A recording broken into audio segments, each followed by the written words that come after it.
Hello everyone and welcome to my bar. I'm Ansel Birch the Indecisionist and I will be your dungeon barkeep today. And today I'm making a special drink for you. A house special. The Dwarven Daquiri. A traditional daiquiri is white rum, demerara simple syrup, or any other simple syrup that you happen to have at your bar, lime, and it's garnished with a lime twist. That's pretty simple. But it means that I have a little bit of room to play if I want to make this a Dwarven Daquiri. Make it something a little bit more adventurous, a little more deep. And so I'm going to hope to deepen the flavor and help the balance of this daiquiri in two main ways. One is I'm going to use that same vanilla simple syrup that we made for the Graveyard Gimli. Link down in the doobly-doo. If you don't want to make your own vanilla simple syrup, you can buy from the store. The vanilla syrups that are intended for coffees seem to work just fine. And if you find one that has, pretty similar ingredients, namely sugar, water, and vanilla, then you should be off to the races. I'm also going to help the balance of this drink by using an Australian dry white rum. Now, I'm not usually much for white rum, so this white rum has been sitting on my shelf for a while. But being a dry white rum, I have a feeling it might be a little bit more suited to a daiquiri. Because, if I'm honest, one of the big complaints about daiquiris is that they are hangover makers. They are super sweet. They're the sort of thing you drink on spring break. Down in the, dungeons spring break area. The pools of forgetting. The pools of forgetting. So I am going to hope to balance out the sweetness of this drink by adding a dry rum, which is sort of atypical. Most rums have a characteristic sweetness, even the more run-of-the-mill shelf rums, and especially as you get into the darker blackstrap rums. There's a lot of beautiful, hefty, flavorful sweetness to those rums. This one is not going to be quite so much that way, so here's hoping that it balances out. So let's take a look at the bar top cam and put this together. So as I said, I'm going to start with my vanilla simple syrup.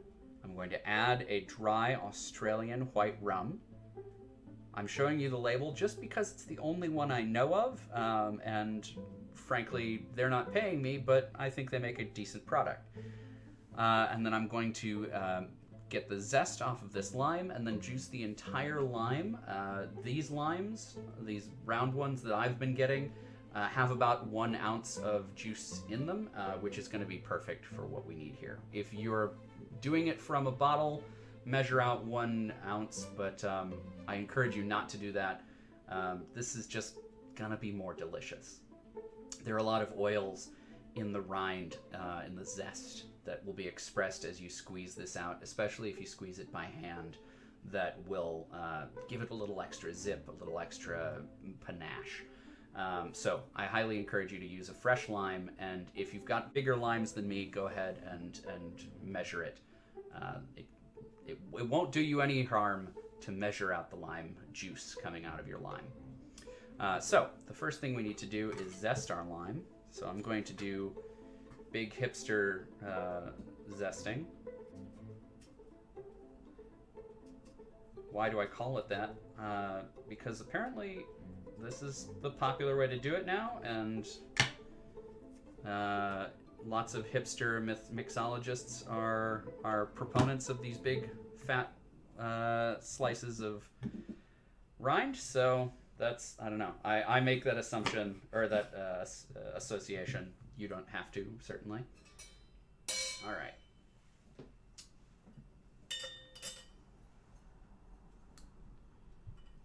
And we'll just go ahead and juice that into the tin.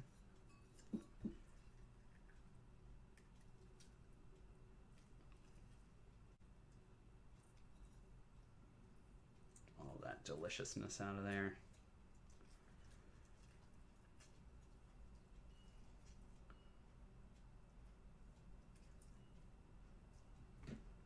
Now we will add our vanilla simple syrup to the tin. Beautiful. That was about 3/4 of an ounce. Again, This has a reputation for being cloyingly sweet, and I'm trying to fight that. Now we're going to add white rum. I'm using the 1 ounce side of my jigger so that I can rinse out the vanilla simple syrup. So I'm going to do that twice.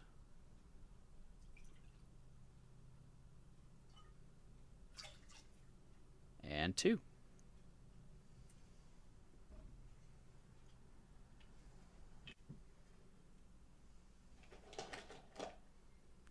Finally, add several d6 of cold damage to your cocktail.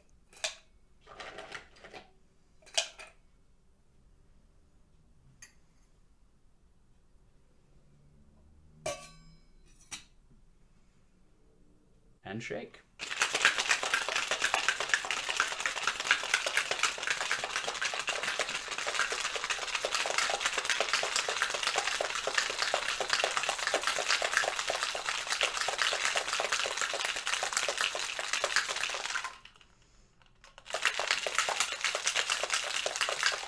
You want to shake until you hear the ice broken up in there, as well as chilling the glass.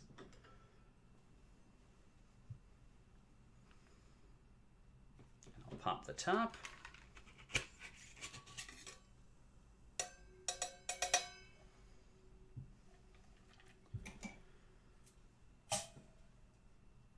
And strain into a coupe.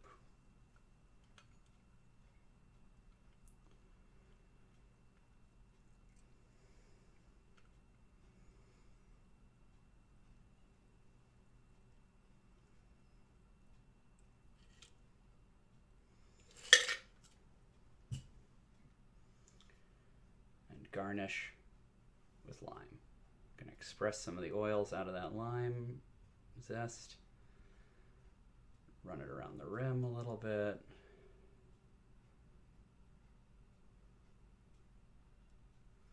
And give it a swim.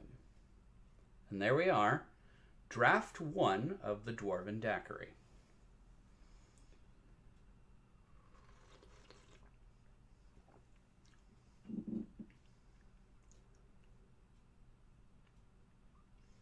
It's occurring to me at exactly this moment that I've made the graveyard gimlet again, but I've done it with rum instead of gin. So, unsurprisingly, this is delicious. It doesn't have the bitters, which might improve it. It might want that a little bit.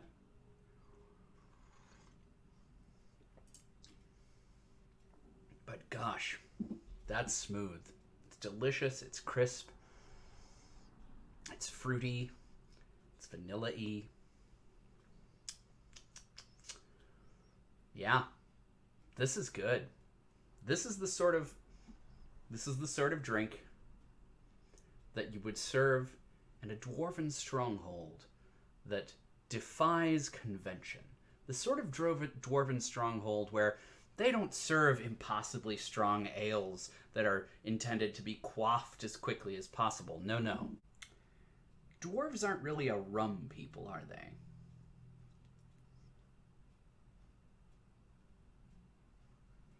They're more of a whiskey people.